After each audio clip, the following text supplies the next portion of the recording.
I am ready. Serbisyong totoo ng GMA News. Mga kapuso, 7 beses na naglandfall ang Bagyong Quinta.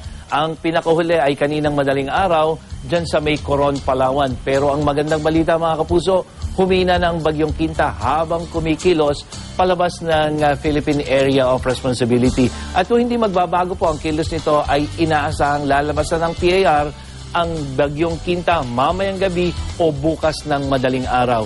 Dahil dito, ibinabana ng Pag-asa ang mga public storm warning signal sa maraming lugar sa bansa. Signal number 1 na lamang po sa Occidental Mindoro, Northern Palawan, Calamian Group of Islands at Cuyo Island. Huling namataan ang sentro ng Bagyong Quinta sa layong 90 kilometers sa may southwest ng Coron, Palawan. May lakas itong aabot na lamang sa 55 kilometers per hour near the center at kumikilos ito pakanluran sa bilis na 17 kilometers per hour. Magdamag din pong inulan ng Metro Manila na epekto rin ng Bagyong Quinta at sa ngayon po ay inaasatin ng papatuloy ang ulan ngayong umaga. Bahagyang bababa yung posibilidad ng pag-ulan pagdating ng hapon at pagdating po ng gabi ay inaasahan na natin yung mas magandang lagay ng panahon. Posible rin pong maghapong ulanin ngayong araw ang iba pang bahagi ng Luzon.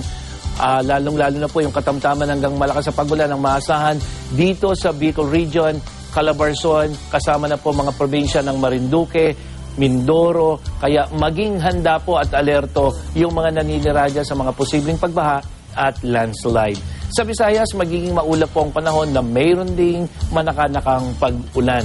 Habang sa Mindanao naman ay mas magkakaroon ng mahina hanggang katamtamang pag-ulan ang maasahan dulot ng mga pagtulog at pagkidlat. Samantala sa mga babiyahe sa dagat at pati rin ng mga kapuso nating mangingisda, paalala po, matataas pa rin ang alon sa seaboards ng Luzon hanggang sa seaboards ng buong Kabisayaan. At para sa iba pang impormasyon tungkol sa lagay ng panahon, bisitahin lang ang website at Facebook page ng GMA Weather. Ako po si Nathaniel Cruz para sa I Am Ready, serbisyong totoo ng GMA News. Salamat po, Mang Tani.